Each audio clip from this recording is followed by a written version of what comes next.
College football season. Drew Barrett, Zach Arns here with you for the next 2 hours as we take your calls, your texts, and everything, all of your opinions on what you just saw as the Razorbacks beat the Rice Owls 38-17. Give us a call, shoot us a text, 877-377-6963. Well, Zach, it was a tale of two halves, as we hear a lot of times throughout sports, and there's no better and no more perfect example of that saying than what we saw today. How are you doing? Well, probably about as well as everybody else was doing in the first half. And, the pucker factor was a little high, but I think over time, you started to see, KJ Jefferson got comfortable. I think the offensive line started to wear them down. And I think you saw the difference between a Conference USA roster and an SEC roster. You saw depth. You saw quality depth starting to come in the second half. Arkansas scored 31 points in a row to close the game out. You just saw them, 5-yard runs were turning into 10-yard runs. 10-yard runs were becoming 20-yard runs. And you saw them start to assert your will. The biggest thing that I saw in the second half was that the pressure that Rice was getting in the first half with the blitz packages and just out of their front three stopped.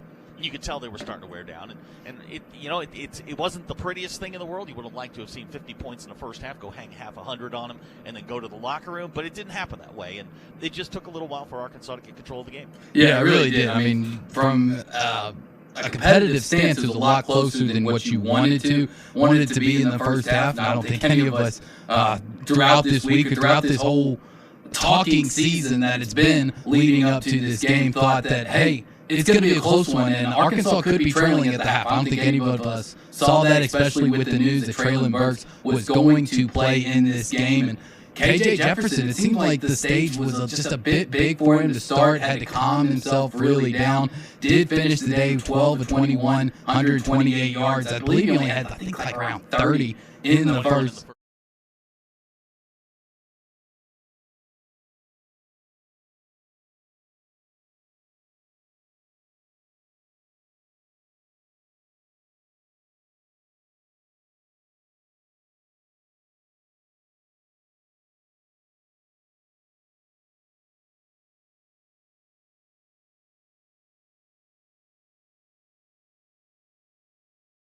Coming from the left or vice versa, or they were coming up the middle or dropping into coverage, and they were having problems with the scheme there in the first half.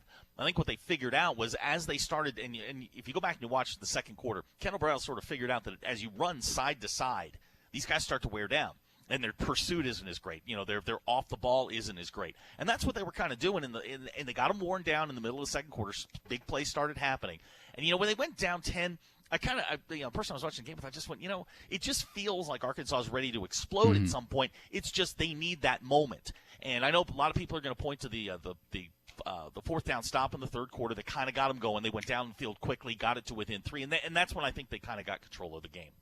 Yeah, and just the fact of the matter is it just felt like when you go down to halftime and then they come back, like you said, the motion just was out of the stadium. You could hear crickets and a pin drop out there at Donald W. Reynolds Razorback Stadium, and they were able to come back. I had plenty of people be texting. One of my best friends, who's a huge Arkansas fan, texted me when they went up 17-7. Hogs gonna hog, and I can't tell you how many times I've heard that term, Zach, since being here for the last 3 months. But Hogs didn't hog. Hogs were able to settle down, make adjustments, and ultimately were able to get to Rice.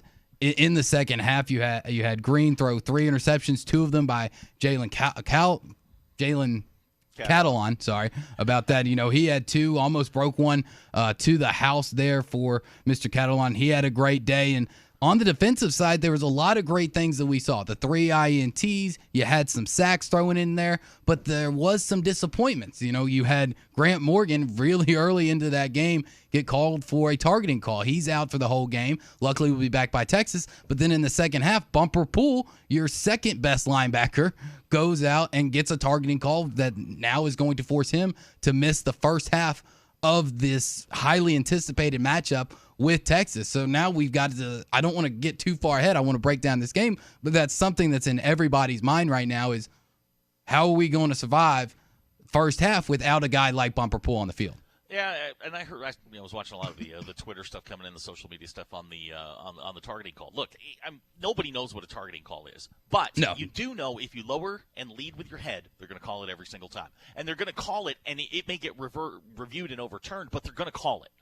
And as a player, you're taught not. You lead with the crown of your helmet. They're going to throw the flag. So don't be surprised when Grant Morgan puts his helmet in the quarterback's chest that they're going to throw the flag. So all the hand wringing over that. It's the first game. You're going to get Grant Morgan back, and he'll be ready to go against Texas, which is a good thing. Not a lot of attrition on his body. The thing about this game today was Rice was never dangerous offensively. They hit the one big play on the play action pass, and you could kind of feel that coming. They were just kind of pounding away, and then they hit them with the RPO. But they were never dangerous. They were never going to just take the ball and go 10 plays, 12 plays, 80 yards down the field just running the football. And that's why I always felt like all Arkansas needed to do was get one or two plays, flip the momentum a little bit, and then if you got the ground game going, and they did. I mean, Traylon Smith had 102 yards rushing today, which is great. Don't like the 22 carries because he's a smaller guy and you don't like to see him carry the football that much. But over time, it's like body blows in a boxing match. Over time, it's just going to take its toll, and it did today. And you saw that in the second half. And Arkansas pulls away comfortably. They cover the 19.5. And for people who didn't see the game, if they just see the box score, they go, "Yeah, that's about right." Yeah, it was a good game. It's a 60-minute football game. You don't go up by 20 in the first half all the time. It's a 60-minute football game, and there's a lot to work on. Penalties were a huge problem today.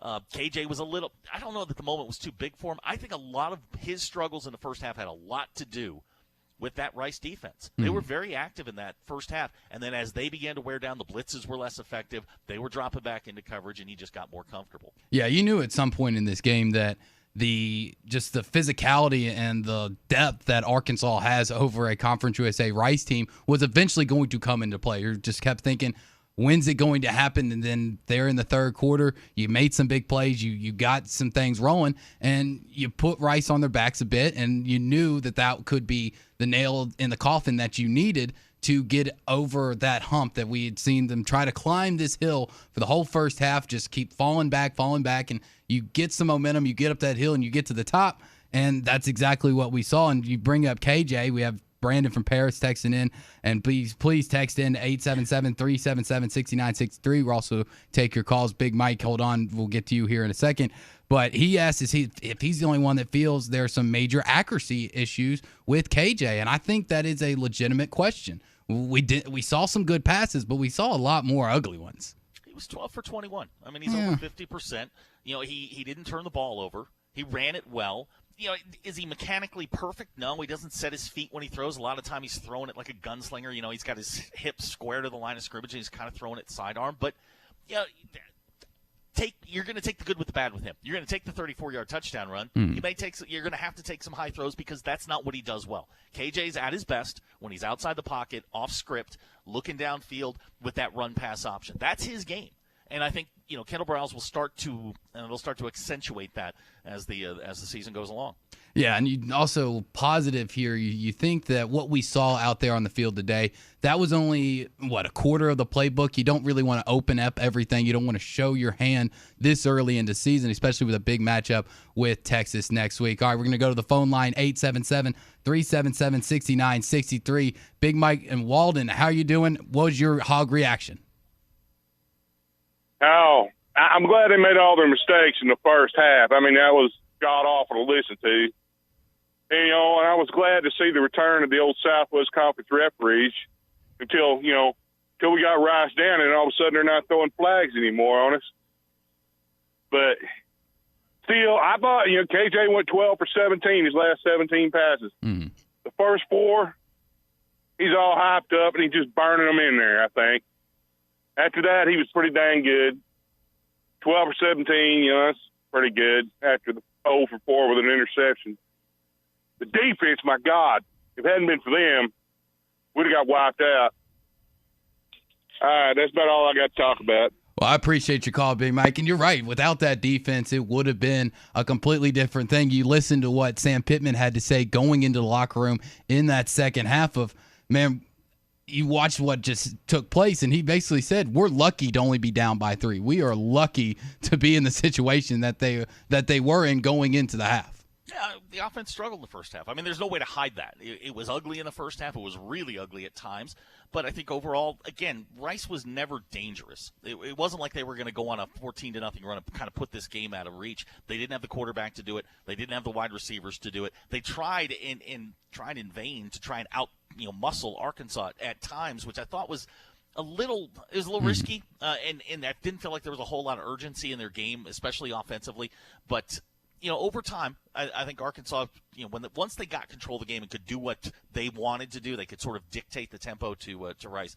I don't think they felt like Rice was coming back on them once I felt like once Bishop got the interception, once they went up 24-17, Bishop gets the interception on the far side. I felt like the game was over at that point. Rice was out of punches. And going into this week, we heard from Coach Bloomgren of the Rice Owls that they wanted to play bully ball. They wanted to be brutally intellectual about this situation, and it was kind of puzzling to me because when you are a smaller team, when you don't have the size and the physicality of your opponent, you got to try to outsmart them. And I know that's what brutally intellectual means, but to try to play bully ball against a team that outsizes you, you didn't think in the long run it would work out, and ultimately it didn't for Rice. And good thing for the University of Arkansas as they came out 38-17. Back to the phone line, Ryan in Hot Springs. What is your Hog reaction after the Hogs win? I'm relatively pleased. I know the passion's going to need a little work, but I figure some of that's just you get some weird stuff goes on in these season openers. I mean, I figure Oklahoma fans' heads are probably exploding with the way that they struggled with Tulane. To be honest with you, I'd rather be in a situation we're in. There's a little less pressure on us. I mean, you're number 2 in the country, and you beat Tulane by 5 at home, no less. But obviously there's a little bit of work to be done, but I will say this. I was very impressed with the rushing attack. Traylon did a really good job, and, I mean, what can you say about Rocket Sanders? I mean, that was pretty impressive of a debut as you could have asked for a guy to come in and first run is a first down. I don't remember exactly how long it was, but I felt like if once the offense got its feet under itself, I figured we would take control of the game, and it just took the second half to do it. But overall, I'm pleased with it, and I just kind of got a feeling like maybe the passing was just a little out of sync because it kind of started to come together a little bit there at the end of the game. So I'm optimistic for it. I still I try not to get too high, too low because I want to say it was 2016 we played La Tech and we beat them by, I want to say, like a point. It was like 21-20 or something like that. And we went on to have a pretty good season. So I try not to get too high, too low over these first season games. And that's all I got. Go Hogs, and let's go beat Texas next weekend. Appreciate it, Ryan. Yeah, the run you're talking about, I believe, was his longest run. Yeah, the 12-yard run. Blind resume. If I told you they ran 43 times for 226 and 4 touchdowns, you're going to take that every single time. Oh, 100%. That's almost 5 yards per carry. All the backs, with the exception of Traylon Smith, up over 6 yards a carry. You talk about Rocket Sanders, 7 carries, 44 yards. KJ was 8 for 64. They ran the ball and they ran it effectively. And you're going to have games like this where, it gets a little ugly and you're just going to have to sort of grind it out. You were talking about Rice's game plan, and I was kind of with the ESPN announcers on this rotating quarterback thing. I didn't quite get. I didn't understand what they were trying to do. McCaffrey was not impressive at all. I can understand now why nobody wanted him at 4 schools. He's just not. I mean, he's not a high-end D1 quarterback. I think he kind of got by on his name. I thought the other guy was pretty good. It's just they didn't have the receivers that could get separation down the field. Once Arkansas got them back in that 3rd and 8, 3rd and 9 type stuff, you knew they weren't going to complete it because every pass they were throwing was underneath. They were throwing hook routes or throwing combination routes underneath, and they just weren't going anywhere. If they caught them, it was going to be short of the sticks. I didn't understand what they were trying to do, and again, their MO is to shorten the game, control the football, hold the ball for 30-something minutes if they can, and try and get into those one-score games, especially with the big guys. And it just didn't work today. I mean, they wore down, and Arkansas pulled away at the end. Yeah, they did. And you didn't really, other than the one kind of defensive debacle with that cornerback who was just staring at the QB, not really paying attention to his zone and to his man, gets by him. Other than that, you really didn't feel there was that big of a presence of a deep threat type of attack. Yeah, well, Darius Bishop, I mean, he makes up for it with an interception, but he got caught peeking in the backfield. I just watching that a couple of times, I think he was expecting help over the top because he let the receiver from Rice go way too easy. Didn't get his hands on him, anything like that. And then I think at the last minute he kind of realized that he was on his own. He turned his hips and ran, but by that point it was too late. They had some breakdowns. Special teams are still a disaster. You cannot get punts blocked, especially in that situation against that team, because that's going to pop up at another point. There was a punt in the first half where they were on the near hash, and they angle kicked it across the field. They went 50 yards almost sideways, and it's some of the special teams things just are head scratching, but those are things that you got away with them today. You go back to practice, clean them up, and you move forward from there. Mm-hmm. When we come back, we're gonna get into all of your calls as the screen is lit up, and be sure to call when you hear somebody hang up. 877-377-6963. Drew Barrett, Zach Garnes here with you on your Hog Reaction. We'll be right back. You're listening to Hog Reaction, presented by Game Day Lodge. Touchdown!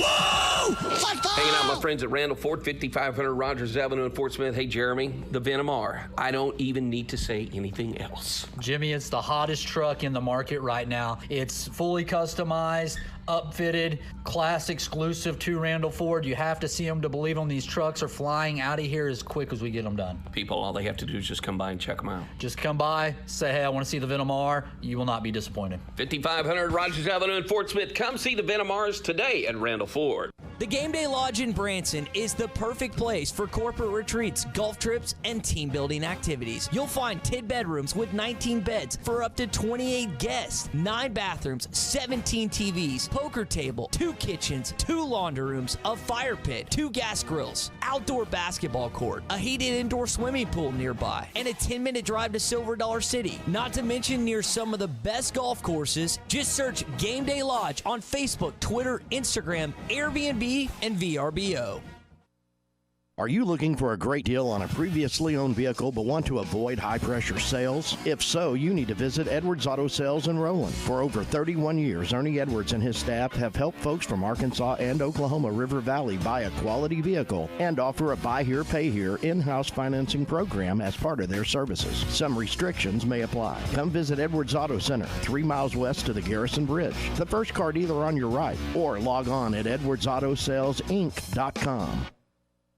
Colorworks Paint and Body in Barling offers professional automotive painting, bodywork, and fabrication that is unsurpassed in talent and dedication. Owner Andy Herod uses the latest in collision repair technology to ensure all damage is addressed, whether it's visible or hidden, and works with all insurance companies. Andy and his crew have the experience and commitment to give you complete trust in the repair of your vehicle, no matter the size of the job. Colorworks is located at 1206 4th Street in Barling, across from Dollar General, and is on Facebook, where you can check out their work. Make a Wake Bait and Tackle on Highway 64 between Van Buren and Alma has every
he underthrew that intentionally because the corner was over the top. And the guy grabbed his left arm, and then they didn't even call the interference. I know Rocket Johnson, he played well. The only one play he made a mistake on, I think KJ tried to pull it out and throw it through the flat. He had Kern wide open. Would have got a first down. But other than that, man, I mean, yeah, we just played much better in the second half. As far as KJ goes, you take away the interception, you take away the first drive. We had a lot of passes that were dropped. So, it wasn't all on him. It was the team. They just played terrible in the first half as a team. It wasn't just the quarterback. A lot of people like to blame the quarterback. So, anyways, I'll hang up listening. Anyway, go home.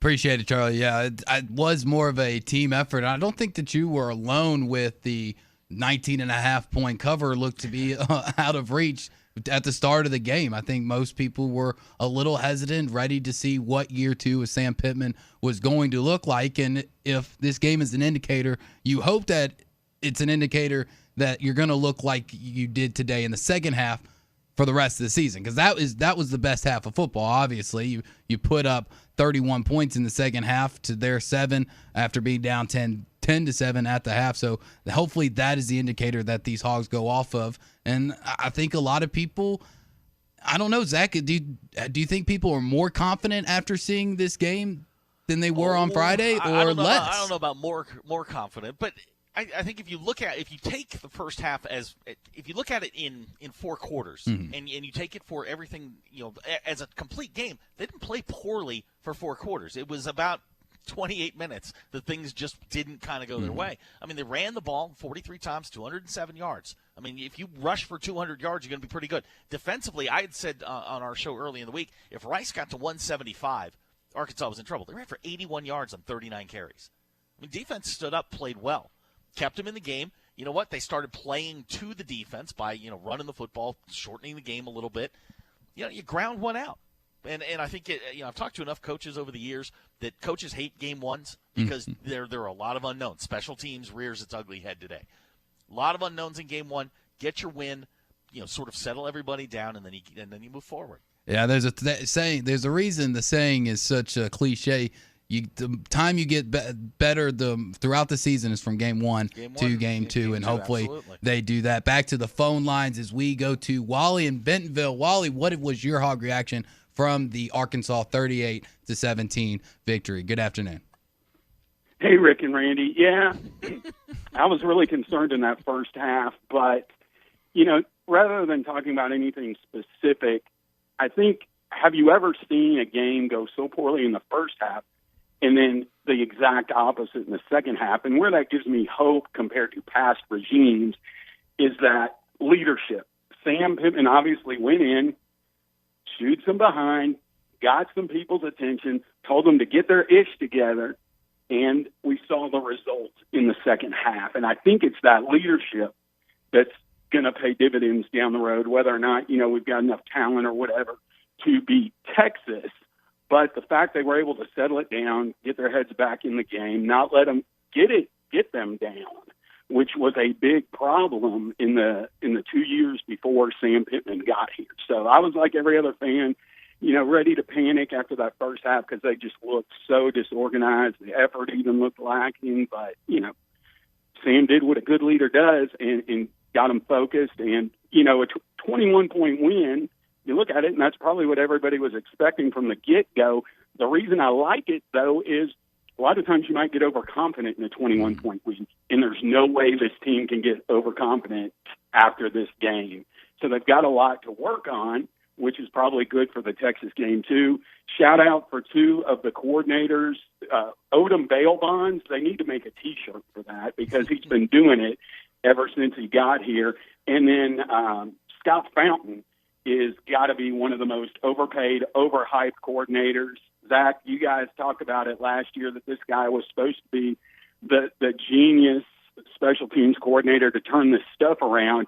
And special teams, for the most part, look the same as they have the last 3 years. So if there is one area of concern where it just doesn't appear to be getting better at all and where it could really bite us in the butt and cost us a game we maybe should win is on that special teams. But last thing is everybody's got to keep things in perspective. There's a lot of teams struggling today. A lot of teams crapping the bed. Mississippi State struggling with Louisiana Tech. So be glad we've got great leaders, guys, and I think it's still going to be a good season. Thanks. Thanks, Wally. 877-377-6963. JW in London, what was your Hog reaction after the Razorback win? Hey, good evening, gentlemen. Good Hey, for a first game, when you're shaking off the cobwebs and all the nervousness that comes with all that stuff and figuring out who's going to do what, I wasn't all that disappointed in it.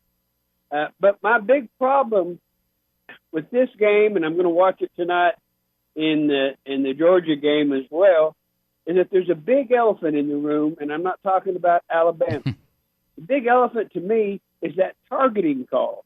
You're asking a lot of stuff from these defensive young men who, are they going to call targeting if you hit a receiver the wrong way? If an offensive running back leads with his head, can you lead with your head too? I just don't know the rules at all, and it kind of makes me crazy. I don't want this game to get turned into one of them zebra-decided things, and I don't know if it's coaching. I don't know the answer to it, or if you have to reteach kids how to do things entirely, or what. I understand the danger involved in it, but, if you hit a quarterback in the chest, is that targeting? And I'll hang up and listen to you. All I got to say is go Hogs, beat Texas. Oh, thank you, JW. And, targeting, it's one of those things where it's very objective. There is no real, set in stone. Yeah, they have wording and the rules set in stone to where if you hit helmet to helmet, you lead with the crown of the helmet, then it's targeting.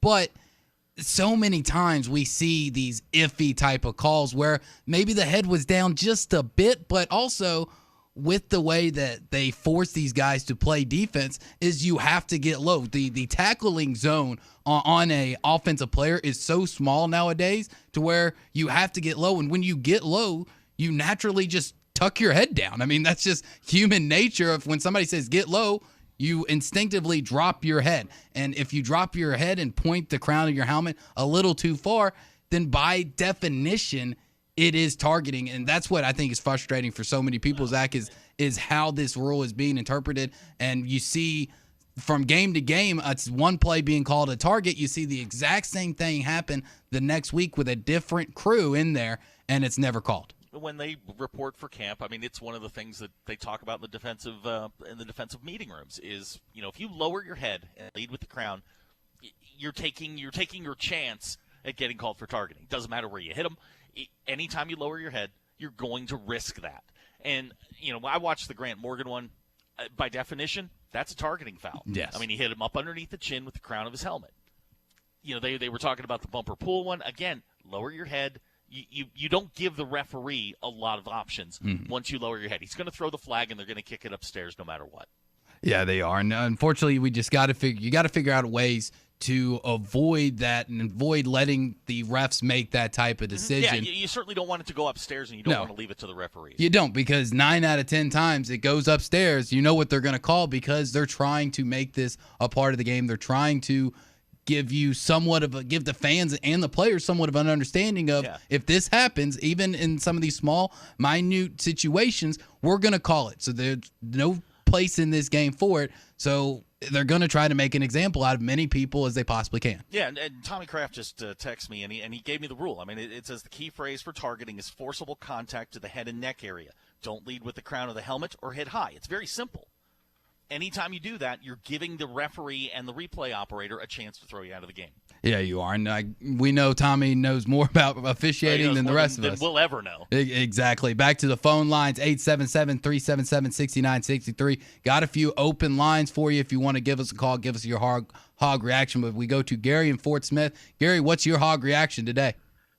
Hey, guys. First of all, thank you for all of your guys' efforts post-game or pre-game, during game, post-game. It's a long day for you guys. I really appreciate all the opportunity for us to listen and participate. Secondly, I don't think Hog fans still understand the depths from which we are trying to come up from. Chad Morris congratulations to him for leading Allen High School to their first home defeat in 10 years. I mean, seriously, 2 or 3 years ago, and I say that to say this, 2 or 3 years ago, if there's 10 minutes left in the third quarter and we're down 10, we're sacking up the equipment and folks are leaving and going out to tailgate, and we're going through the motions for the final 20 minutes and game over. Now we're learning how to, hey, you know what? We got hit in the mouth. We haven't played well. Let's get it together and let's compete. And we're competing for 60 minutes. And I hate to tell everybody this, but we're not going to win pretty this year. It's going to be fights down to the finish. There's going to be some one-possession games, but I like our moxie and I like our determination, and I like how we're willing to fight, how the coaches are willing to get in people's grill and get them up and help and coach them up to make an in-game adjustments. I think all that stuff leads to what we saw today. I mean, started out ugly, and it got better. We were talking about this, some friends and I in a group test, and you're sort of capsulizing what we were talking about. What you're seeing unfold right in front of you is Arkansas is changing their identity. Mm-hmm. And that's a process. It takes time. From Kendall Briles, we're going to throw it all over the place. We're going to go super fast. To, hey, we got a running game and a defense. We shore up the kicking game, and you're like you said, you're going to win games ugly. You call a 21-point win ugly. I'll take a 21-point win every week. I'll take it all day. But you may be seeing them sort of 40 change minutes their of it was ugly, but that's okay. And the other thing, I'll just make this final point, is never underestimate the fact that these are kids, and they ran out of the A to a almost full house for the first time in 2 years.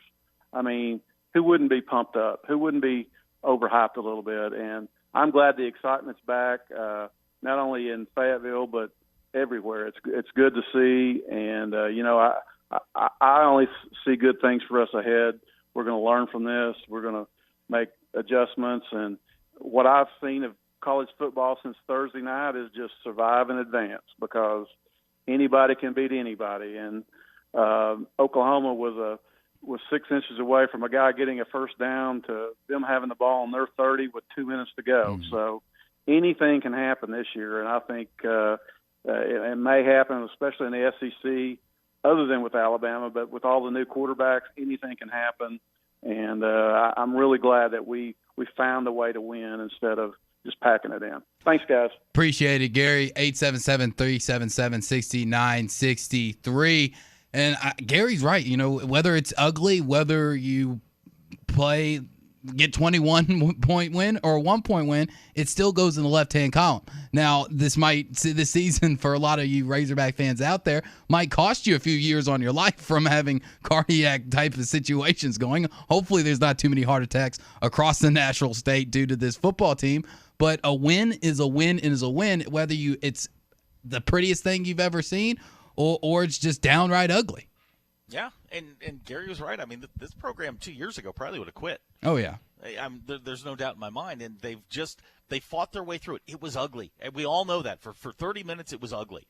And the first, when they went for it on 4th and 2, I mean, I kind of understood the thinking here, which is we're bigger, we're faster, we're stronger. We should be able to get this. I didn't necessarily agree with the play call, but I would have spread them out, and you were gashing them with Traylon Smith, so why wouldn't you continue to do that? Mm-hmm. But it took 2 quarters for KJ to settle down, and I've said all spring he's going to be fine. Is he the next Dan Marino? Probably not, but he was efficient today, 12 of 21, 128 yards. Would have liked to have seen them force the ball to Traylon Burks a little bit more, whether it's via handoff, pop pass, just flip it out to him. However they wanted to do it, just get it in his hands in space. And we may see that next week. Mm. You may have saved some things for Texas. Yeah. 877-377-6963. Was going to go to Steve on his way back from Little Rock. Don't know what happened to him. Steve, if you're listening, give us a call back. Want to get your hog reaction. But we go to JT in Russellville. JT, what is your hog reaction? Well, I was at the game, and my first reaction is I think breaking a little bit sometimes with KJ. I remember a quarterback when I was growing up named Quinn Grovey that KJ kind of reminds me a little bit of when he started off. Kind of run first, the throwing not great, but you know what? Quinn Grovey turned out pretty good. So I think we give KJ some time, I think he'll be all right. With that, I'm going to go into the targeting you guys were talking about earlier. I think the onus needs to be put on the referees to determine whether or not it was a offensive player that caused the targeting or was it a defensive player that caused the targeting. Because if the defensive player lowers his head to make a tackle, he's going to make a tackle that's not targeting, and the running back drops his shoulder and his head and causes the targeting. I don't think a targeting foul should be called on the defense. That's just my opinion. I know that they're trying to make the game safe, but they also need to, hold the offense accountable for causing the targeting foul as much as the defense making the targeting penalty. So I'll leave you guys with that, and that's kind of my reaction from the game today.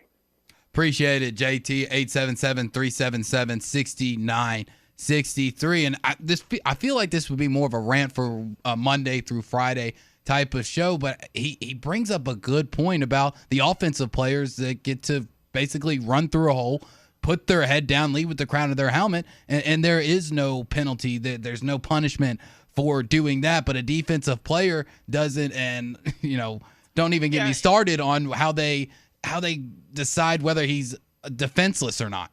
Yeah, well, defenseless is also the key phrase. There are very few. You can get a targeting call on a crackback block. Yeah, you a can. wide receiver cracking back on a linebacker who doesn't see him coming. You get one of the decleaters, feet go up in the air, that kind of thing. Very rarely is a defensive player defenseless. Mm-hmm. It's mostly the offensive player because he's watching the ball, doesn't see the defender coming. Again, if you're a defender, and I know it's difficult, but this is the rule. You can gripe about it all you want. The speed limit's 55 miles an hour. If you do 65, they're going to pull you over. Don't lower your head. No forcible contact to the head or the neck area. It's very, very simple. Just don't do it. If you hit him with the shoulder, you're fine. Not the crown of the helmet. Don't lower your head. And guys, they go over this stuff. They work on it. They know what the rule is. They work on tackling. And yet it's still, again, bang-bang plays are going to happen. But Grant Morgan, in his particular, because I've got that vision in my head, Grant Morgan's just got to know better. Yeah, just obviously got to know better to put the head to the side. That's the way that you're taught tackling from the time that you put on the pads at 6, 7, 8, or whenever you decide. It's to hit low, head to the side, make contact with the shoulder, and it's just got to be smart. 877-377-6963. Get to some of your text here, as a lot of you on the text line have your own opinion on the targeting call. Pilot Mike from Tulsa believes the targeting rule needs to be more of like a flagrant foul rule in basketball. There needs to be different types of targeting. Targeting 1 gets a 15-yard penalty, and targeting 2 gets a 15-yard and ejection. I wouldn't mind that. That way, the ones that are just so out there, so blatantly targeting, like, oh my God, that guy is lucky to be getting back up type of calls, then we can see an ejection. But some of them where it's a nick, it's a side, not to defend a Rice player, but we saw a Rice player get charged with a contact out of bounds play in the second half, and he barely nicked him with his shoulder pad. We need to have different levels of these things. You're legislating intent, and that's really, really difficult, especially if you're doing it on a bang-bang play and then you're slowing it down, putting it in slow motion. That's going to be really hard to do. Yes, it is. 877-377-6963. Get to more of your texts, more of your calls on the other side. Also going to see what's going on around the SEC and around college football. So don't go anywhere. We'll be right back with Hog Reaction on ESPN Arkansas and hitthatline.com.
was I played defensive back. My brother played defensive back. We all loved the hits from Steve Atwater and that kind of thing. But you know, the coach has got to tell all the guys that you can't. I mean, you just can't. Like, you've got to err on the side of not targeting as opposed to the other way, because they're getting a name for themselves with SEC reps on that. And, you know, Eddie Sutton used to have a guy named Darryl Salisbury, and he was fouling out of every game. He was our center, and he had long hair and a Fu Manchu, and he looked mean as hell. Eddie Sutton said, you need to cut your hair, shave that off, and he didn't foul out any more games. So, yeah, sometimes it can just be an appearance. People just don't like the way you look, and they're going to call it. Yeah, and they had a habit of it last year, and they've kind of got a name for themselves. So, you know, I mean, everybody wants the big hit, but it can't cost your team, is my point. No, you can't. Do you think while we got you on, since you were there, do you think the announced attendance of, I believe it was around 64, was that a accurate attendance, CL? It looked around that amount. Yeah, I mean, it looked like there were maybe 15,000 empty seats, something like that.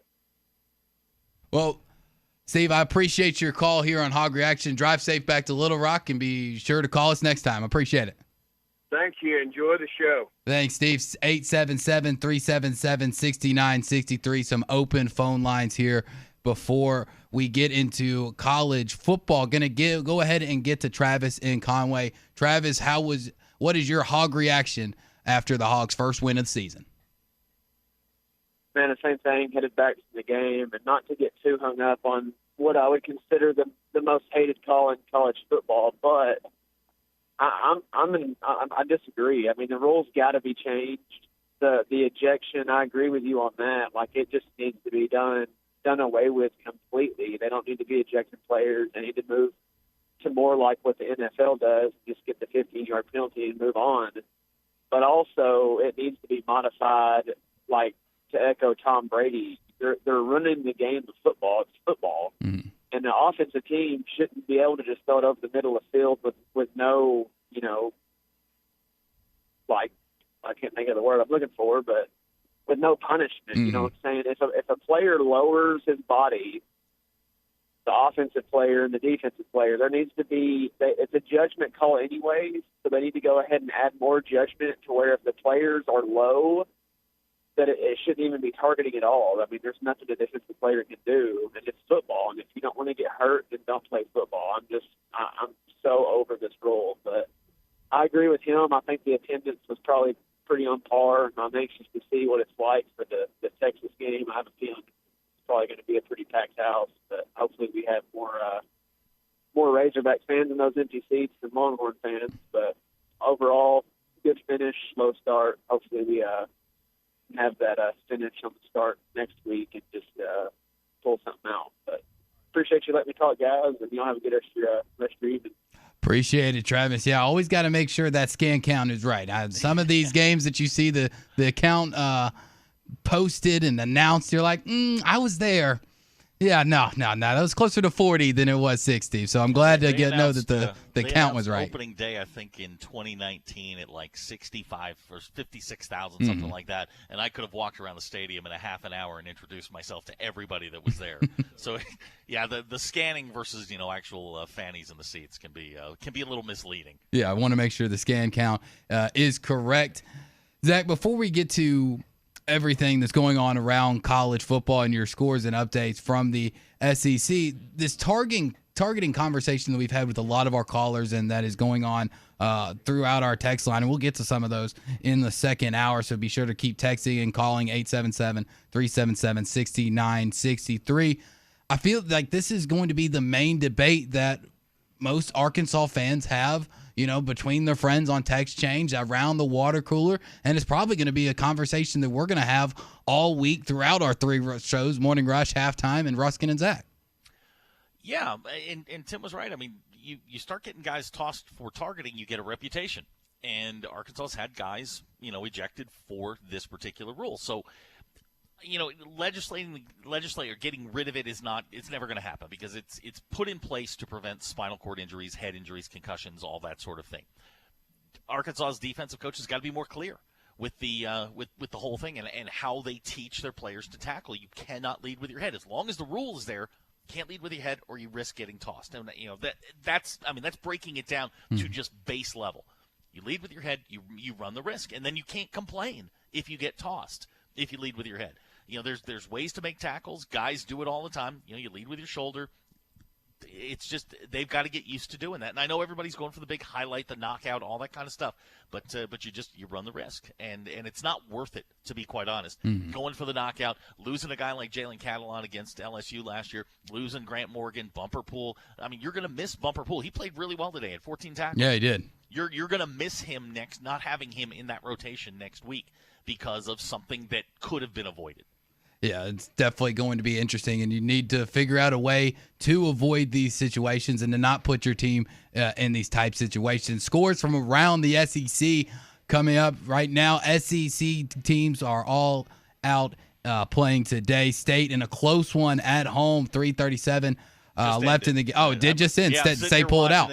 Louisiana Tech had a game-winning field goal. I believe it was tipped, but Mississippi State's going to hold on and win that one. State pulls it out 35-34. Missouri up by 10, 34-24 on Central Michigan. Auburn's got a 20-point lead over Akron in the second quarter. South Carolina up 15 over Eastern Illinois in the second. Clemson and Georgia just got started, got about 9 minutes left in that one. Florida has the lead over Florida Atlantic in the first 7-0. And, of course, the outright beating Alabama over Miami, 44-13. Before we move on to the rest of them, Zach, I don't know if anybody was dumb enough to pick Miami, were they? Boy, I heard something on social media today, people talking about some idiot picked Miami and guaranteed that De'Ara King would have his Heisman moment. I don't even know who that was. Yeah, I hope that person is able to crawl from the hole that they've been living in and can somehow that guy bounce needs to back. work like a government job. He shouldn't be picking football games. Yeah, so get a desk job at the DMV. A few other scores from around the SEC. Kentucky wins against Louisiana Monroe 45-10 in a big debut for Will Levis. The Penn State transfer had 4 touchdowns, 367 yards, 18 of 26 through the air. Later tonight, got 3 more SEC games yet to kick off, about to kick off here in about 7 minutes. A&M at home against Kent State. You have Vandy playing the Pirates of East Tennessee State University, and the nightcap in the SEC, LSU out at the Rose Bowl against the UCLA Bruins. And I know we're here on Hog Reaction, but Zach, the one thing I can't understand is, especially waking up, watching College Game Day and watching some of these other shows, why does everybody love UCLA all of a sudden? They beat Hawaii. Hawaii's bad. Well, but, week one, take it, Arkansas takes on Rice. Rice and Hawaii are comparable opponents, and they looked great. Mm-hmm. They looked terrific. They were the darlings of week one. Everything they did last week turned to gold. And this week's a whole different animal. You're getting SEC athletes. You're getting a real defensive line in front of you. But I think UCLA is one of those marquee programs out west that when they're good, Westwood is one of those places to be. I've always said I don't understand how UCLA can be bad at anything. It's in one of the greatest zip codes in America. It's in the 90210 zip code. Why would any athlete not want to go there? So UCLA, and you hope the Rose Bowl. I think last week they had like 30,000 scanned, and there were about 15 people in the stands. But you hope that people turn out to the Rose Bowl and make it kind of a spectacle. We've got 2 seconds left. Texas is going to win. It was not easy. They're up by 20, and okay, the clock just went out, so they're going to win 38-18. Steve Sarkisian's going to get the win, so Texas is going to roll in town next week. 1-0. Offense was clicking. Defense, Luis Lala gave them some problems. Yeah, we'll see what happens. 877-377-6963. Let's go ahead and get to that break. Reaction presented by Game Day Lodge. Touchdown! Whoa! The Game Day Lodge in Branson is the perfect place for corporate retreats, golf trips, and team building activities. You'll find 10 bedrooms with 19 beds for up to 28 guests, 9 bathrooms, 17 TVs, poker table, 2 kitchens, 2 laundry rooms, a fire pit, 2 gas grills, outdoor bathrooms, basketball court, a heated indoor swimming pool nearby, and a 10-minute drive to Silver Dollar City. Not to mention near some of the best golf courses. Just search Game Day Lodge on Facebook, Twitter, Instagram, Airbnb, and VRBO. Hanging out with my friends at Randall Ford, 5500 Rogers Avenue in Fort Smith. Hey, Jeremy, the Venom R. I don't even.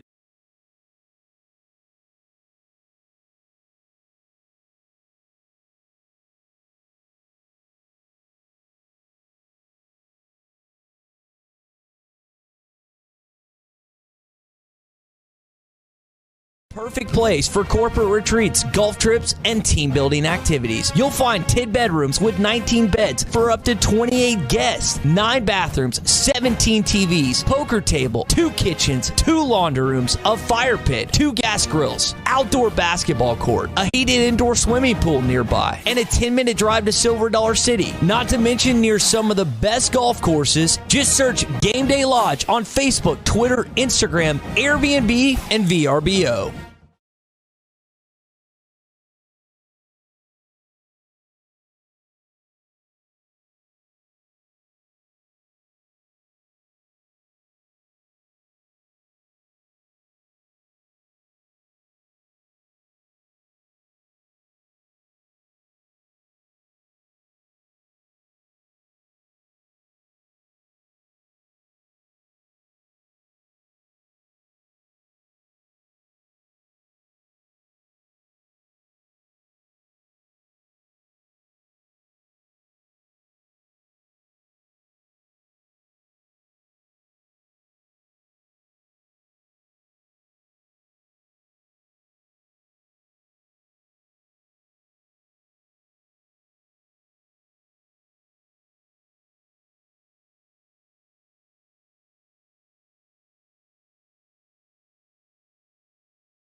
HitThatLine.com. Drew Barrett, Zach Arns, Mason Choate taking your calls here as we get your hog reaction from Arkansas's 38-17 win over the former Southwest opponent, Rice Owls, in the opener of the 2021 season. 877-377-6963 as we get to your texts and your calls. Plenty of open phone lines, so don't be afraid. Come in, talk to us, let us know how you reacted not only during the game, but especially after the game, after what we saw on the text line. Do you have a lot of texts to get to? Keep those coming in. Same number, 877-377-6963. Jay in Alma says Pittman lit a fire under them at halftime. Too many penalties. They got to fix that.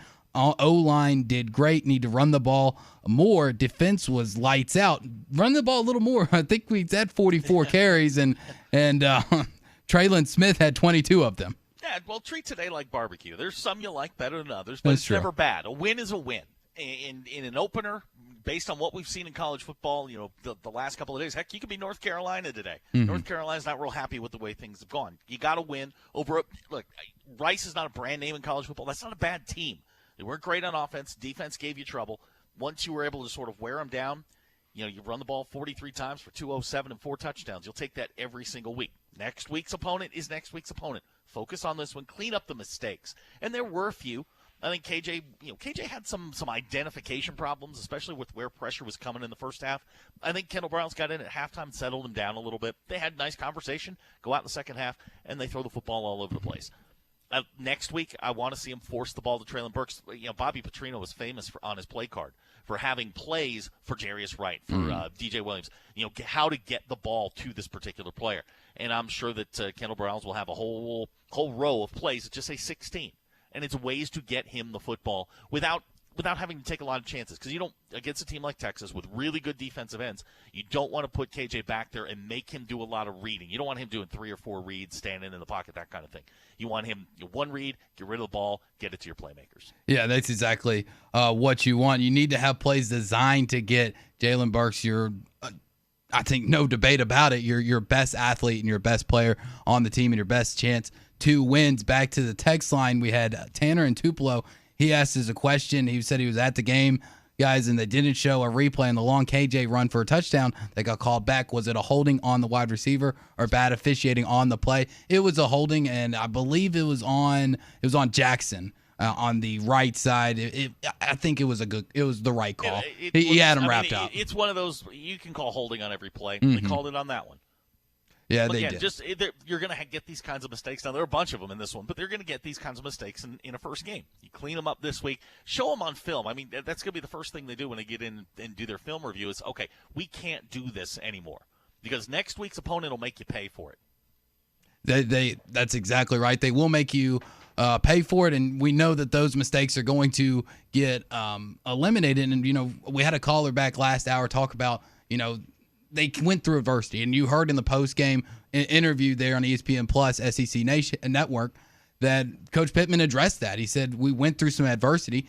Now, he also said, we went through more adversity than I would have liked to, but we went through that adversity, and we fixed the mistakes, we made the adjustments, and we came out victorious. So everything that was bad in the first half seemed to have gotten fixed into the second, and you feel good knowing that you can get popped in the face, get that type of what's going on situation, that look in those eyes like, okay, this isn't what's supposed to happen, and that they can calm everybody down, they can make the proper adjustments and get everybody in the right spot, everybody on the same page, and they can pull out a win like they did today. Yeah, well, slow starts were part of the MO last year, and you're not going to be able to have a slow start next week because Texas, they've got enough offensive firepower to get you down 21 and keep you down. So you can't have another slow start. So all the mistakes that you were making in that first drive, in the second drive, all of that stuff, you've got to come up with a cohesive game plan to not put yourself in a position to make those mistakes. And like when Tim called earlier, I think we're seeing their identity change a little bit. All right, this may become the team that Sam Pittman wanted when he got the job, which is a power running football team. Traylon Smith is not the big hammer back that you want in that sort of scheme, but you know who is? It's Rocket Sanders. Yeah, a little bit bigger. I mean, he had a great debut. 7 carries, 44 yards. Didn't put the ball on the ground because that's what you always worry about with freshmen. maybe he's more involved next week. You don't overload him. Give him some stuff that he can do. Make him comfortable next week. Yeah, and I mean, Louisiana went up and down the field on Texas. Texas is real good in the red zone, and they've got a ton of athletes. I've said this over and over and over again. Texas has Alabama-style athletes. They recruit as well as anybody in the country. They just haven't been able to get everybody going in the right direction. So this is going to be a really interesting matchup next week because you're going to play a team that, frankly, has more talent. Can you out-scheme them? Can you get them doing things that they're uncomfortable with? And for God's sakes, get the ball to Traylon Burks. Get it to him in space and let him run. Exactly. 877-377-6963. Going back to the phone lines. Mark on his way back to the capital of the natural state, Little Rock. Mark, what is your Hog reaction from today's game? Well, thanks for taking my call. A win is a win. It's great to pick up the victory. One thing that I haven't heard discussed a lot so far, unless I missed it, was I was very disappointed in the first half. Other than the special team play and the penalties, I was also very disappointed in the offensive line. I thought their pass protection was just awful, and obviously they got a lot better in the second half, and we were opening up holes, and Rice was getting tired. But if we got to be able to move Texas better than that if we have any hope at all of winning. And I just think that, it's great that, Sam Pittman is an offensive line guy, and I'm sure they'll work real hard on that. But for a lot of veterans in the first half, I thought that was disappointing. We've got to make some improvement there. Yeah, definitely do have to make the improvement there, Mark. I appreciate your call. You have something to say? Give Rice some credit. I mean, Rice came in with a scheme that I don't think Arkansas was totally prepared for. They've also got really good defensive ends that can make you look bad. But they threw some things, and you could see that confusion, especially when KJ's going up to the line of scrimmage 2 or 3 times before they snap the ball, and he's changing the protection, he's changing the blocking scheme. They threw some things that Arkansas had not seen before. And when Chamberlain, Traylon Chamberlain, number 17, got hurt in the first half, he's kind of the key to everything. He's sort of the Jalen Catalon of their football team. He would come down on the line of scrimmage. KJ would see him, point to him, and they would start, slide the protection towards him. Then all of a sudden they'd shift in another direction. So there were things that they were doing that were giving Arkansas's offensive line in particular a lot of issues. And I think they went in at halftime, they sort of talked it through, settled everybody down. And look, at some point it's hat on hat. And look, we're bigger than you, we're stronger than you. We're gonna muscle you a little bit, and we're gonna wear you down, hat on hat. And that's how they made their plays in the second half. Yeah, Chamberlain was second on the team today for the Rice Owls in tackles. Had 10 total. That dude can play 4 in any solo. league anywhere. He was good. really, really good. He is very good. 877-377-6963. Back to the phone lines. Paul in Atlanta. He wants to talk about Texas and says enough about the targeting. Paul, what's your Hog reaction? We're pig. Come on. I can tell you guys have never been in Fayetteville for a Texas week. This is Texas week now. As soon as that clock ticked off, woo pig, horns down, let's go. Well, I mean, we do have to still talk about everything that just happened. That's kind of our jobs here, Paul. We can't just 100% ignore what just happened doing the fact that we're doing a post-game show. But I get it. I know everybody's ready to go on to Texas. Figure out how do we tear the goals, tear them down Dixon Street, just like the old days, old Southwest Conference. Let's welcome them in. Hey, nobody loves Texas. Let's talk about what's their team look like. You got a team against Louisiana? They won 38-18.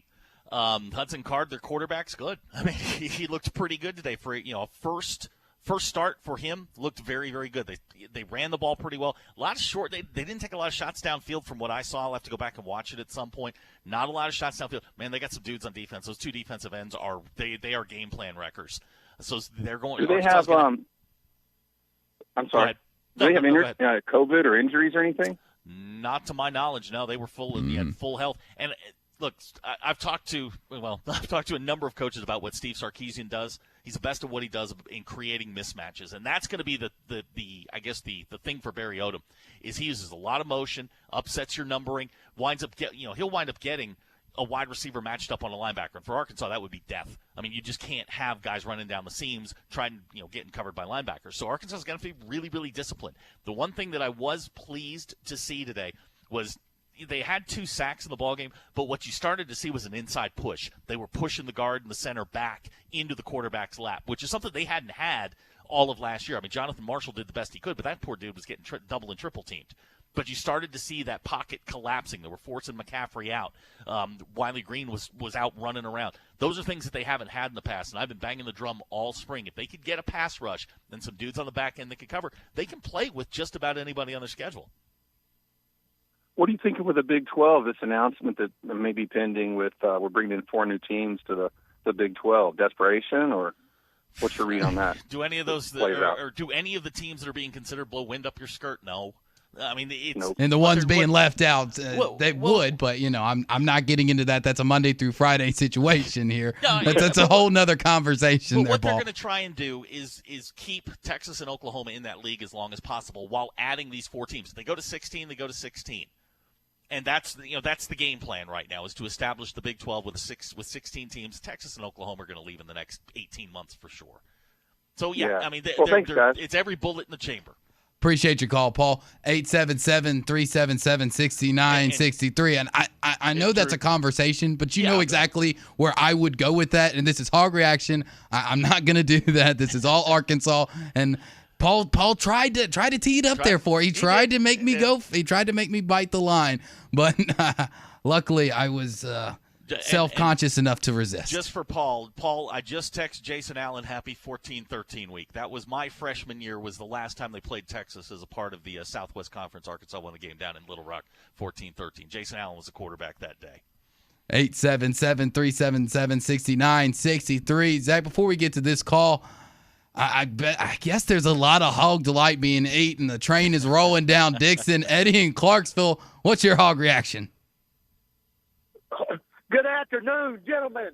It's me and an old boy from Coal Hill, Arkansas. Just left the Catfish Hole in Alma, Arkansas. And more importantly, we got off to a sluggish start today, but we got to see some hog delight on the field. And I want to make a plea to Coach Pittman, if you're listening, sir. We got the Longhorns. And listen here, fan base, coming in to Hoptown next weekend. So bring your Woo Big Silly. And we're going to step it on. I know there's some things we need to clean up, but I want more touches to Rocket Sanders. You can see this afternoon what little touches he got. He's got that first. Are you listening out there? I want the man to touch the ball because he didn't get enough touches today. And what touches he got, he like just a tackle or two, taking it to the house. I thought I was looking at Darren McFadden.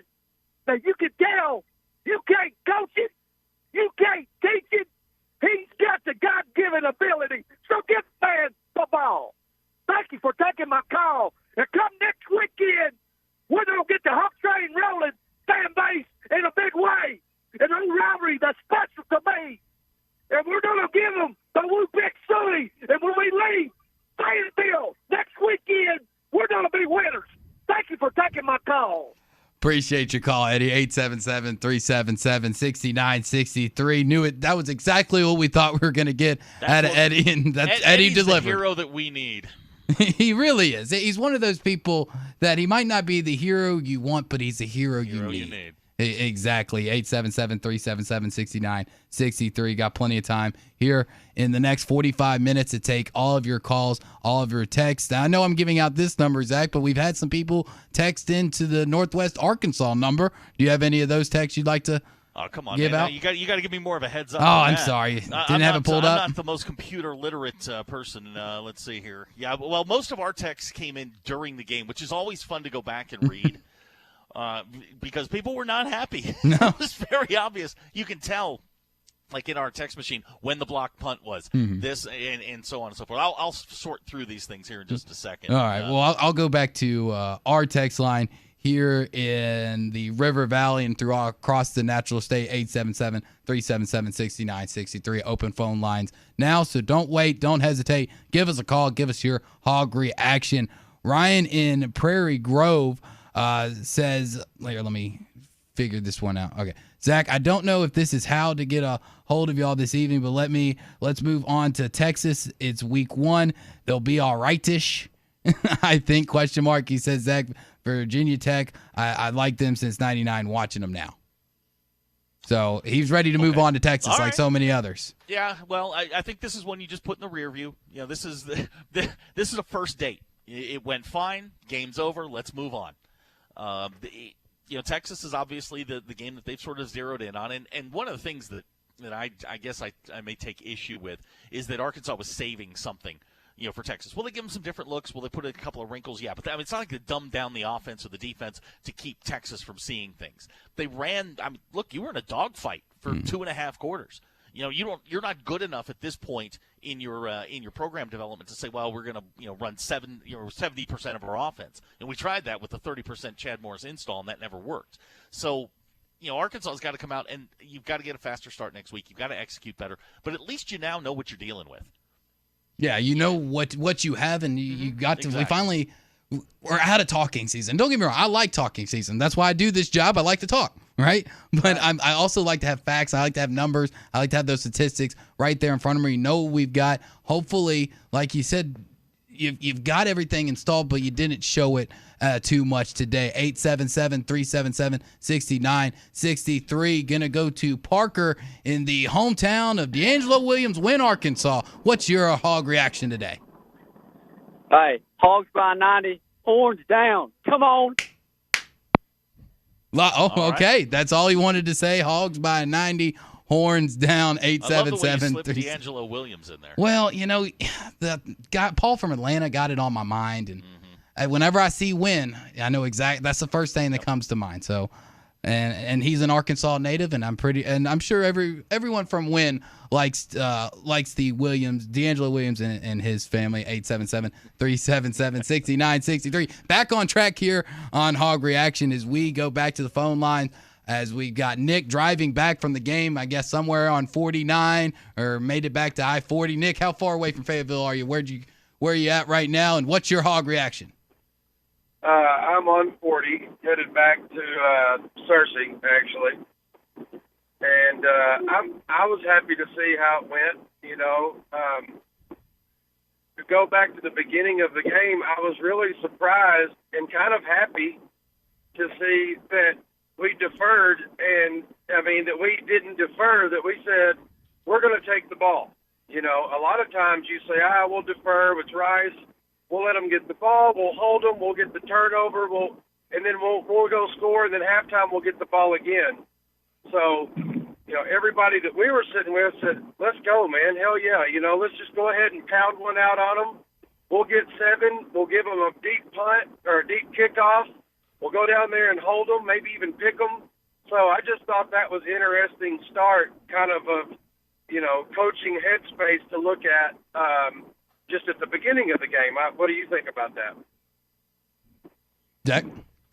Well, I think, I think Sam Pittman played to the strength of his team, which is clearly at this point in their development, the defense. The defense played very, very well. They had the one hiccup where I think, I think it was just busted coverage. But other than that, what is there to dislike about what your defense did? So you play to them. You run the ball, you play to your defense, be good on special teams, and you're going to win a lot of games. You'll win more than you lose.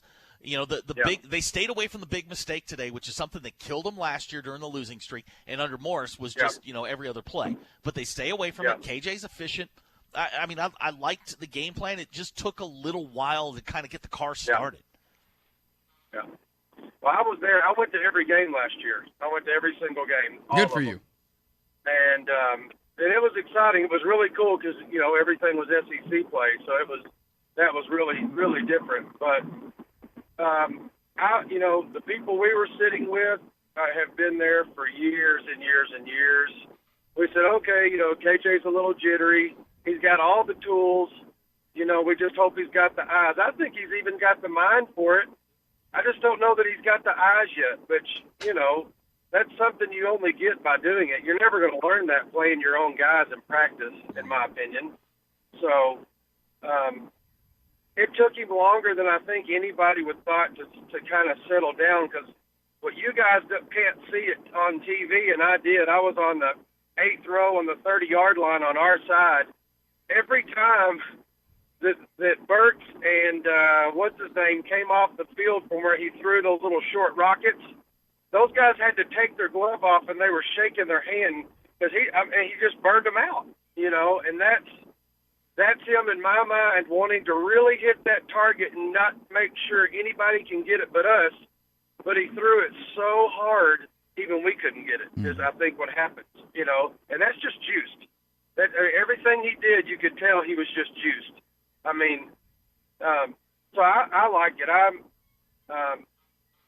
I've got some guys who just recently played who don't play anymore, and they were excited. They thought that, they thought the offensive line looked really well considering that it's some newer guys. We had to bring in a younger guy when Clary got hurt, and he held on really well. So how are we going to do against Texas? That's, who's to say? It's Texas. That was Rice, What I'm glad to see is that we didn't come out and just pummel them, and then we walk out the door, freaking doing the McGregor strut, like, all right, we're back, folks, here we go. And you go into Texas thinking, hey, we played all SEC last year. These guys ain't jack. We got this. We got, I'm glad that we got a little tested, as you said, Pittman said, and all that, because I think they'll go into this game next weekend freaking just totally ready to try to kick butt and really fight and just – I don't think they're ever going to give up. I don't even know why any of us, and y'all, I still do it too, we never even need to say CM's name out loud again. It's almost like Voldemort. You don't I'm with don't you. even say it. I'm with don't you, Nick. even say it, because that is so far removed from what is current now. Those guys would jump off a they wouldn't run through the brick wall. They'd jump off a 40-foot brick wall for Pittman like if that's what he told them to do. That's how committed they are. Another thing you guys couldn't see is he's going down there and pointing at those guys square dead in their face, 2 inches from their eyeballs, saying, let's go, one more, right here. He went all the way. He was pointing to guys who weren't ever even going to go into the game. I saw him talk to 15 kids, and they'll never step foot on the grass except to run out and say, give them a high five. That's how engaged he is with every single one of those people, those players, and you can feel that out there with him, and you can see his passion. He was arguing those calls about the one targeting, and they say Grant Morgan targeted from us. It looked like he really hit him with his helmet and his shoulder pads. I don't know. He didn't lean down. They were both kind of leaned over. And Pittman was chewing that guy up and down. If he could have slapped him, he would have if he didn't think he'd go to jail. I'm telling you, he was on one over there on the sideline. And when the head official went away, he grabbed the guy in his pocket and stood there and yelled at him until the guy had to just walk. The line judge had to just walk away because he wasn't going to quit. And that's what we haven't had in years. I mean, I never see him lose his mind once. And so, anyway, I think a lot of great things happen. I don't know how the heck you get a block punt, It's football, Nick. It happens. I understand, but what you guys don't see is I'll use a golf reference. I'll crush it on the driving range. I would shoot 10 under on the driving range, and I'll go out and pull one left. You know what I mean? No, I know exactly what you mean. Nick, I appreciate your call. We're a little bit late for the break. 877-377-6963. So Jason and Marshall, hang on. Go ahead and get in line here during the break to get your Hog Reaction. We'll be right back here on Hog Reaction on ESPN Arkansas and hitthatline.com. You're listening to Hog Reaction, presented by Game Day Lodge.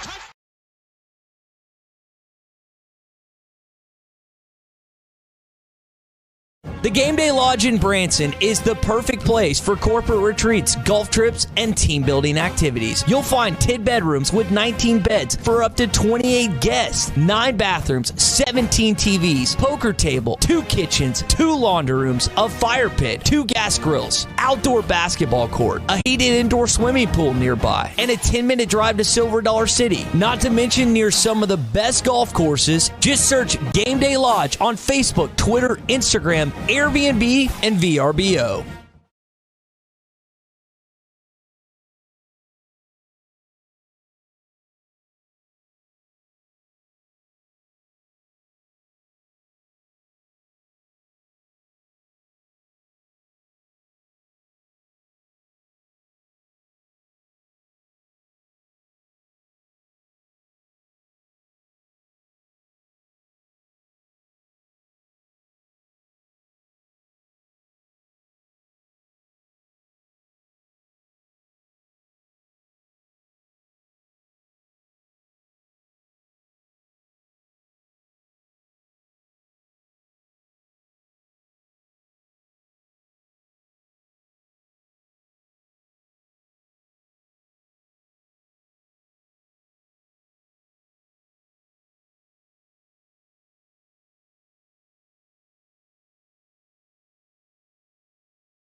go. To the 30, to the 20, to the 10. Touchdown, Arkansas! Call or text the program at 877-377-6963. Welcome back to Hog Reaction. Another 30. We'll with you for about another 30 minutes. Got plenty of time to take all of your calls. Your text, 877-377-6963 right here on ESPN Arkansas and hitthatline.com. Drew Barrett, Zach Arns here with you for another 30 minutes. Mason Choate will be answering your calls here on at ESPN Arkansas. So let's go ahead and we have a few people on hold. Let's go ahead and get to Jason and Marshall. I said before that we'd get straight to you out of the break. So here we are. Jason, what's your Hog reaction? Yeah, I'm on the way back from the game, and, man, I just want to know why in the world are we paying Scott Fountain so much money? Because, man, I haven't seen, out of the 4 years that I've been watching, I've seen no change. And the second thing I wanted to say is our offensive line gives KJ no time to throw the deep ball.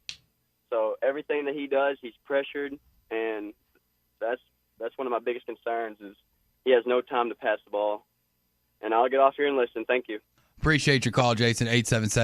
877-377-6963. Zach, we kind of, from our text line, from our callers, we've had some mixed reviews about the O-line. Some people have been praising them, saying how good they played. And, obviously we just heard Jason say that he didn't think they had that great of a game and that KJ was constantly having to scramble. Where do you think they really landed? Some of it could be protection issues. I mean, if you call the wrong protection, you can have guys coming free. Now, I mean, there were, I don't believe, and I'll have to go back, I'll go back and watch the game at some point, but I just didn't see guys getting whipped up front, which is what you don't want to see. I mean, they ran for 207 yards, so they were winning more battles than they lost. And, as far as KJ, sometimes, he gets happy feet at times. And, I mean, there were a couple plays where guys got in his lap and, you're making awkward throws. But I think for the most part, they played pretty well. That being said, there's a lot of work to do because the guys that are coming in next week are different. I mean, they're different than Rice had. Rice had really good Conference USA defensive ends. Mm-hmm. These are SEC caliber type guys that are coming in, and they'll bring in one of the best blitz packages Arkansas is going to see all year. So it's they've got a lot to clean up, especially in the protection game. But I if you're giving them a grade, I give them a B+. I thought they were pretty good. We've seen them worse. There have been games where they couldn't run the ball, and I thought today they took a team that was giving them problems and wore them down, and that's what you want to see.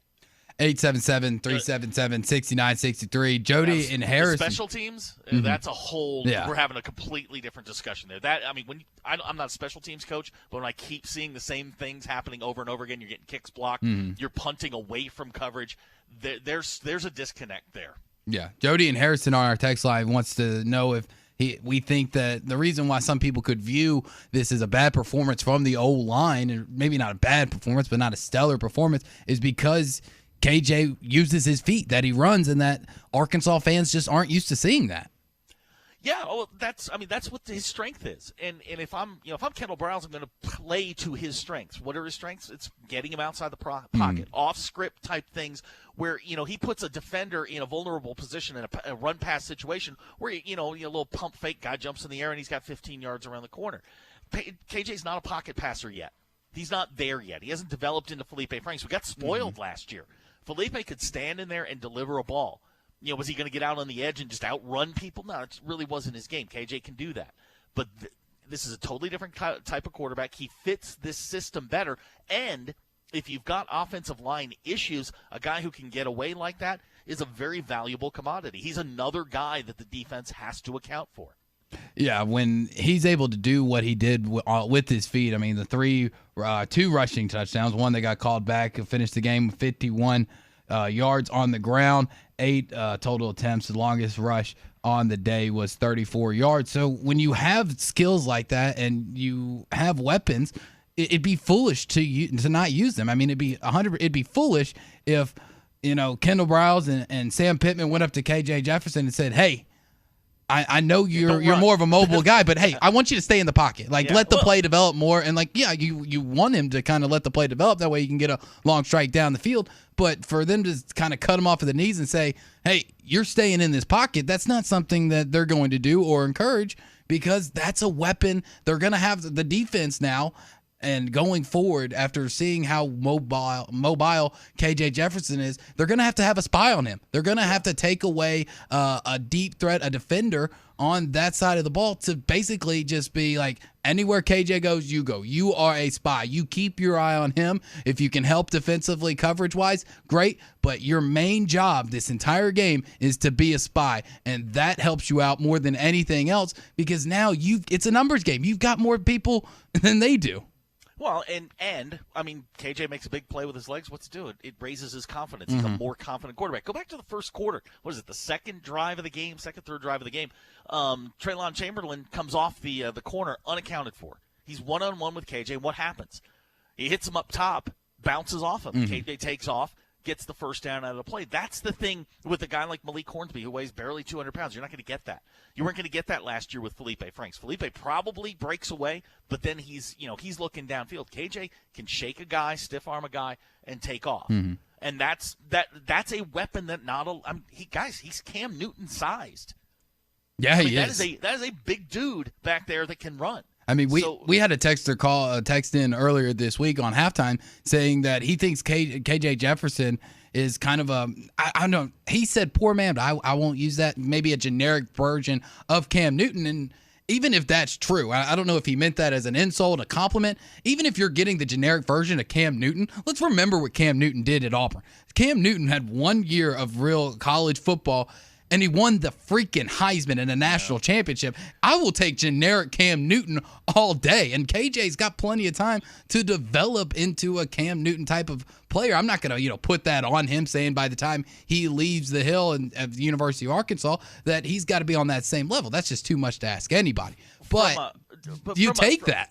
From a skill set standpoint, and I know I'm probably going to get in trouble for invoking his name, but what you want him to become in style is Trevor Lawrence, where he can run if he has to, but you want him back there where the threat pulls guys to him. Like you said, you got to have somebody watching him, but yet he can deliver a ball at that size. Trevor Lawrence and KJ Jefferson are about the same size.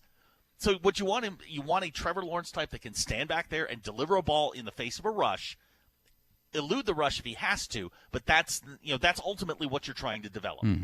Justin out of the 479 area code texted us about KJ. He says he likes his RPO game, play action, run, and passing. QB keepers all in one play. It worked well on his runs up the middle, and it did. RPO is a huge part of today's college football, and you've got the ideal type of quarterback to run these RPOs and to play that style of football that Kendall Briles and Arkansas wants to play. Go ahead. And keep in mind, this is his third career start. Yeah. It was his first career. It's his first career win today.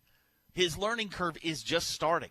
The idea that you're gonna throw Malik Hornsby in there, or whatever, run. You've got to let this guy play and work out the kinks. I mean, are there going to be some growing pains? Absolutely. Are there moments where you're going to pull your hair out, going, "What are you doing?" Absolutely. But he's also going to make some plays where you just stop and go, "Oh my God, we haven't had that up here." Yeah, it's going to be a special season for KJ if he continues to play the way he did, especially in the second half. 877-377-6963. Plenty of open phone lines to get your Hog reaction. Go to Jay in Avoca. Jay, what is your Hog reaction from game 1 and win 1 of year 2 of Sam Pittman? Hello. This is Joe in Avoca. Oh, Joe, I'm sorry. I misread. It does say Joe. My fault. No. When is the 100-year check going to give old Scott Fountain a buyout or a contract extension? Well, he is the worst coach I've ever seen, and they keep bragging on him, and they just keep the same thing. It's like Groundhog Day. So let's get Bill Murray to coach our special teams. Well, it'd be entertaining, but I don't know how much football Bill Murray knows there, Joe. Well, he probably knows more than that, idiot. I mean, how many block punts or whatever. Anyway, they toughed it out. They made me worry there for a little bit in the first half.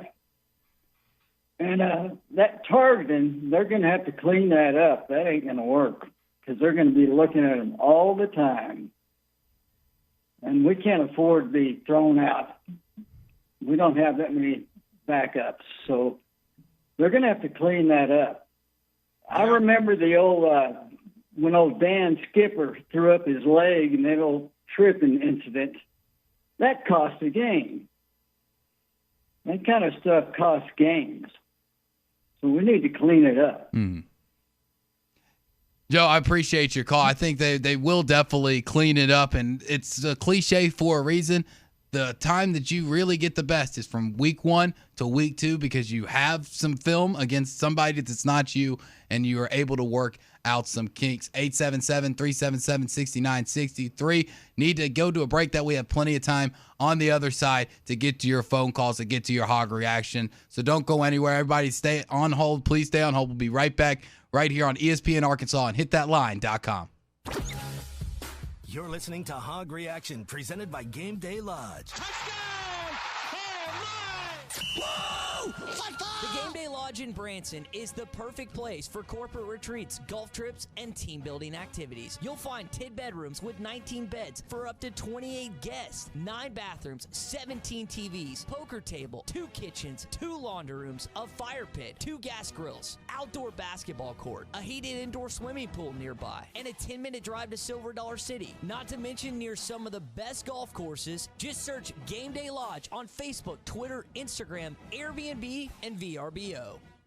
Checking back in again with my friend Billy here at Randall Ford. 114 years strong in this dealership. And, you know, Billy, as time goes by, things change. But one thing has never changed, the great customer service that they have here at Randall Ford. The customer service at Randall Ford is the top notch in this whole city. They've been here 114 years for a reason. It's because they take care of their customers. You know, when someone pulls in, they're going to see this Badlands Bronco sitting right out in front of the dealership. The Broncos, phenomenal vehicles. I love the way it has the, you know, the nice tires and wheels on it, the soft top. You can pull it back. You can take this thing anywhere. It's a big boy play toy. Cyber orange, this thing is hotter than donut grease. All I got to do is come by and ask for Billy. Ask for Billy. There you go. Come by and see my friends. Check out the Bronco, the Badlands edition that we have sitting right out front. All you have to do is come in, test drive that bad boy. You can sign up for one today, and they'll put yours on order. It's that easy. Come see us at 5500 Rogers Avenue in Fort Smith, or shop us online at randallford.com. Needing your roof repaired? Ramos Roofing is a local company that has over 25 years of experience specializing in your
63. Welcome back. Last segment, Hog Reaction after your University of Arkansas Razorbacks beat the Owls of Rice 38-17. Hog Reaction is brought to you by Game Day Lodge, the perfect place for corporate retreats, golf trips, and team building activities. 10 bedrooms with 19 beds. Up to 28 guests are allowed. 9 bathrooms, 17 TVs, pool, poker table, arcade, 2 kitchens, and 2 laundry rooms. Also got fire pits, 2 gas grills, outdoor basketball court, heated indoor swimming pool and sauna, open year-round, and in walking distance of the Table Rock Lake. Only about a 10-minute drive to Silver Dollar City, the best place to go to get in for a trip for all of your favorite teams here in the Natural State. Great golf courses in the area, incredible restaurants around as well. Contact reservations at lakelodge.rent, or you can get their information at Game Day Lodge on Facebook, Twitter, and Instagram. They're also on Airbnb, Vrbo, and when you contact them, please ask about the Green Gable Lodges as well. That's Game Day Lodge. Now, back to the phone line, 877-377-6963. We go to Brandon in Roland, Oklahoma. Brandon, what is your Hog reaction after game 1? I got a question because, okay, and I'm not trying to. I know the SEC about OU in Texas coming to the SEC was brought up earlier. I'm not trying to get that riled up because I didn't want to throw him off. I wanted to warn him first. Okay. Why it seems like everybody's kind of sleeping on Texas a little bit to me because they're saying that they're possible SEC type defense when it's Big 12 defense ain't nothing to laugh at or bat an eyelash. They can hang. I've watched a lot of Big 12 football in the last few years, Brandon. It's not a lot of defense. Well, there's a lot of 50-plus games. They have a lot of SEC athletes on defense. They have been woeful, dreadful defensively, Texas in particular. I watched them today. I mean, they played a really good football team in Louisiana. Shut them down for most of the ball game. They got those creatures up front that you grow in a factory, and they're going to be. I mean, it's going to be tough for that offensive line to sort of push around the Texas front six. We'll find out. We'll see what they have in store for them. I'm sure that they've peeked ahead and taken a look at what Texas has to offer. But this is the first time you've seen a Steve Sarkisian team on tape at the University of Texas. So they'll go back, they'll take a look at it. But I mean, there's no doubt. I mean, Texas has better athletes. I mean, look at every recruiting service. Texas has top 10 talent nationally. They just haven't been able to get it going in the right direction. Correct. I agree with you. I hadn't been able to get it going in the right direction, and I'd say since Mac Brown left, honestly. Yeah. Well, thank y'all for taking my call. Sorry. Good, man. All right, Brandon, I appreciate it. 877-377-6963. Hacker and Harrison, you're on Hog Reaction. What's your Hog Reaction after game 1, win 1 of year 2 with Sam Pittman? Good evening. Hey, Drew, this is Brandon. Hey, Hacker and Harrison, Brandon. Brandon, whatever. Hey, just calling in. Hey, Drew, you're from Memphis, so you're familiar with the tennis tournament that comes there every year because I go every year. The professional tennis tournament. Yes. You know what I'm talking about, at the Memphis Racket Club. Yes, of course. So if you're playing best 2 out of 3 sets, which they do there, Hogs lose the day. So if you play U.S. Open, which is going on right now, best 3 out of 5 sets, the Razorbacks win. How can we win best 2 out of 3 instead of best 3 out of 5? Well, that's a good question. I mean, you just got to be able to start better. And technically, I don't think you lose 2 out of 3 because technically, at the end of the first quarter, you were up 7-0. Now, was that where you wanted to be and the rest of Hog Nation wanted this team to be after one quarter with the Rice Owls? No, of course not. There was still sloppiness. There was mistakes. But technically, you did win 3 out of 4 quarters, and you won 2 out of the first 3. But I get your point. Because of the sloppiness, if it was a game of just 1/2, yeah, Rice wins. Rice wins that game if you just go off the first half. But luckily, as Matty T likes to say, it's a tale of 2 halves. And that's exactly what we saw today. And ultimately, you just got to get going better. You just got to get started better. It's game 1. These things happen not just to young teams or to Arkansas. It happens across college football. It happens across all sports. I mean, game 1 is where the jitters, you get the jitters out. And a lot of times slow starts happen. And hopefully Sam Pittman and his coaching staff can get those jitters out, can get those mistakes out, and they'll be able to start a lot faster in week 2 against Texas. Well, just back up for a second. Now, I mean, we're a couple hours out from this. Do you ever feel like Rice had the game? I mean, you were struggling. Not even at 17-7. Your offense was stuck in the mud. The defense was keeping you in the ball game. And the way you win, 2 out of 3 or 3 out of 5 or whatever you want to call it, you score 31 straight points. That's how you win. And they got everything. The offense was just stuck in the mud. As I'm sitting here and I'm looking at different numbers here, and I'm just like, it never felt like Rice was going to put a 17-point lead on the board and just pull away. They were struggling just as badly as Arkansas was offensively, and it was a matter of time before Arkansas's offense got kicked in. Yeah, just quick follow-up. Do you think first half was just strictly field position? No, I think Rice came out with a game plan that they were not entirely ready for. They're ready for it. And I think they made a couple of adjustments protection-wise, and once the people stopped getting to KJ, the offense took off. I just think Rice had a really good game plan, and they got some good guys, and Arkansas just wore them down. And you may have to do that from time to time. Thanks, guys. Appreciate it. Appreciate it, Brandon. Zach, we only got about a few minutes left here in week 1 of Hog Reaction. Let's go ahead and look towards Texas. How do you I'm going to ask you a question I asked the caller back earlier. Are you more confident today in their ability to beat Texas than you were on Friday? It's funny. I was just, we were talking about Jason Allen earlier, and I just shot him a text. I'm like, hey, happy 14-13 week, which is, again, the last time that Arkansas, or the last time they played as members of the Southwest Conference. And, I mean, he still hates Texas.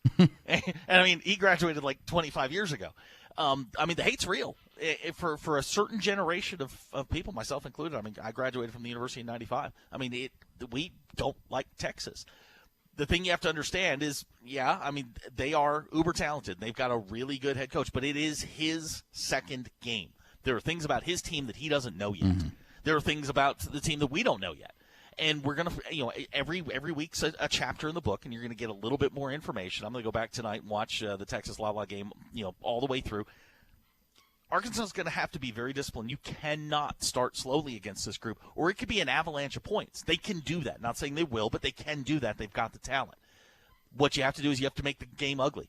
If you're less talented, it's the old Sun Tzu art of war. If the team's more talented than you, bog them down. Make the game ugly. Run the ball. Play to your defense. And then you get into a one-score game because, quite honestly, if you get into the second half and it's a one-score game, the pressure's on them, not Arkansas. Yeah, it is. You got to put the pressure on them, make them have the oh no type of mentality they're of being on their heels. Yeah. My guess is they're probably going to come in as about a 7.5-point favorite. They're the top 20 team. They're coming in here. You make this thing ugly. You get into the second half. It's a one-score game. You're up. You're down. Anything like that, the pressure's on them.